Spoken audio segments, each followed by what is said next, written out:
What's going on, everybody? This is the Ball Up Top podcast, YouTube show. I'm your host, Mike, doing a series called the Kevin Durant Sweepstakes. So, ever since Durant announced that he wanted to be traded, and it's a unique thing going on in the NBA. Like, I can't remember a time that a guy with 4 years left on his deal, who is at the top of the league, one of the top players in the league, wanted to be traded. So, I'm under the idea that if the top guy in the if someone in that position has to be traded, no matter what team you are, small market, large market, winning franchise, losing franchise, that you should make that call to the Brooklyn Nets.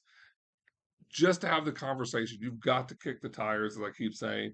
You've got to check these things out because this is an opportunity to have one of the greats of the game while he's still at a super high level, somewhat arguing his prime, but at least a super high level on your team.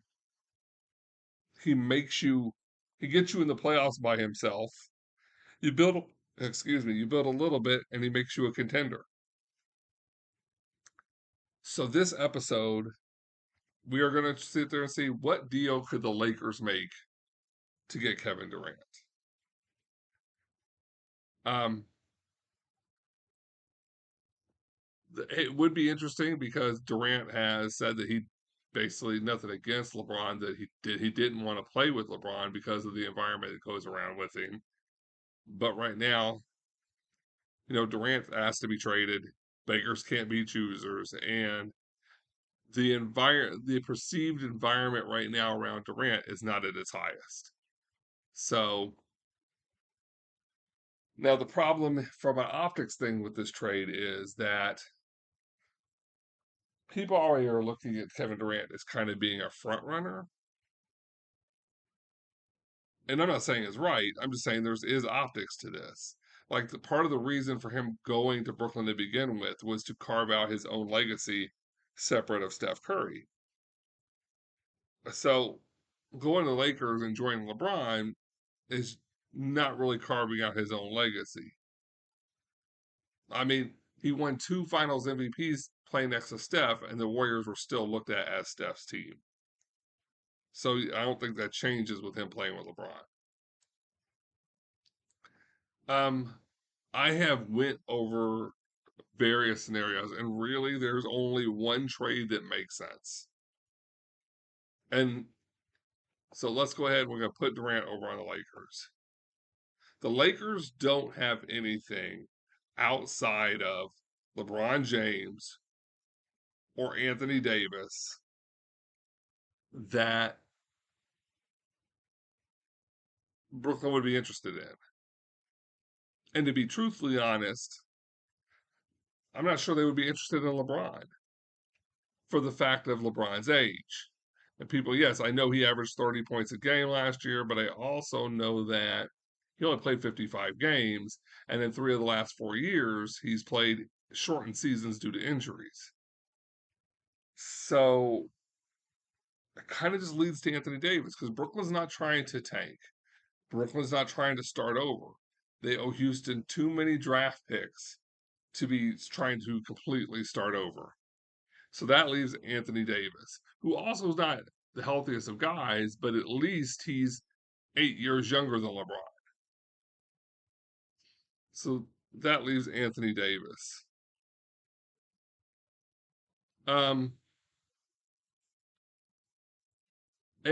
but until I hear otherwise, I've never got the impression that Kevin Durant wanted to play with Russell Westbrook again. Now, this deal might have to involve three teams, but like I said in previous shows, like I'm trying to keep this simple. Like these are one-on-one deals. Like what's the best we could do? So we're gonna move. So basically, we're gonna the Lakers fans' dreams right now. We're gonna add Russell Westbrook and Kyrie Irving because that's the only way to afford that, short of Ben Simmons. And really, Ben Simmons. Okay, there's two ways to look at this. It would have to either be Ben Simmons or it would have to be Kyrie. Now, Kyrie has already said that he plans on trying to be a Laker next year. So with Simmons under contract, it's almost better to rebuild Ben Simmons in Brooklyn than it's going to be to keep Kyrie Irving. On top of that, if they're also getting Russell Westbrook, I mean, I don't know how much Kyrie and Russell really mesh. I'm not saying they couldn't, I just don't see it. So then we move Kyrie over. Now, financially, this trade works. But if I'm Brooklyn, I am not happy with this deal at all. At all. So the Lakers are going to have to add picks. But here's where the problem is: the Lakers really don't have that many picks. They could throw in their 2029 first and their 2022 first. Those two, like those, I think that's pretty much a given. If the Lakers freaking make this deal, like I don't see how they don't throw those in. Um,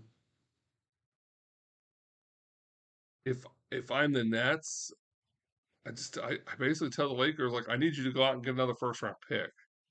I mean, they could probably take THT and couple him with a bunch of seconds and maybe get like a late first rounder from somebody, like a Bucks kind of, something that everybody knows is going to be a late first rounder. I mean, I don't think the Bucks have any picks, but there's just kind of the example I have because I don't know if two first round picks are enough because they get a franchise all star player in Anthony Davis who's in his prime, but the problem is Anthony Davis doesn't stay healthy. They get Russell Westbrook, but Russell Westbrook's coming off of a down year and he's an expiring contract. So really, what they want is those draft picks. Um, I mean, they could swap to 2028, and they'll understand those Lakers draft picks have value.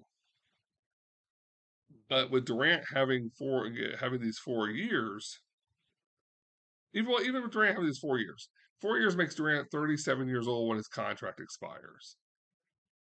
That's 2026.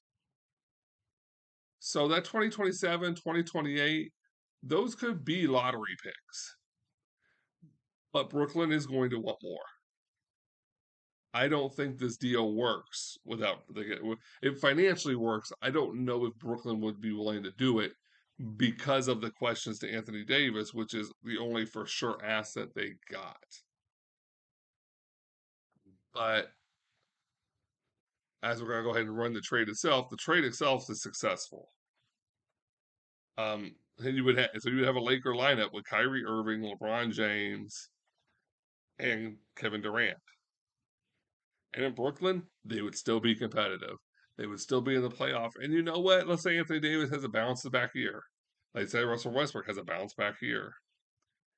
I wouldn't say that they couldn't sit there and make some noise and go to the finals. It's about how they mesh. But that's all I got for this episode. Please feel free to like, comment, subscribe, follow, do all of those things, whether it's on YouTube, um, Instagram, which is at Ball of Top Podcast, Twitter at Ball of Top Pod. We love interaction. Love to hear from you guys. We're going to continue this Kevin Durant Sweepstakes. It's gotten, like some of you guys have made some pretty good points as comments. I'm kind of looking forward to seeing like what other people come up with. If you guys think of there's a better deal between the Lakers and the Nets as it pertains to Durant, go ahead and share it below. I'd love to hear from you guys. Until next time, I'm your host, Mike. Catch y'all later.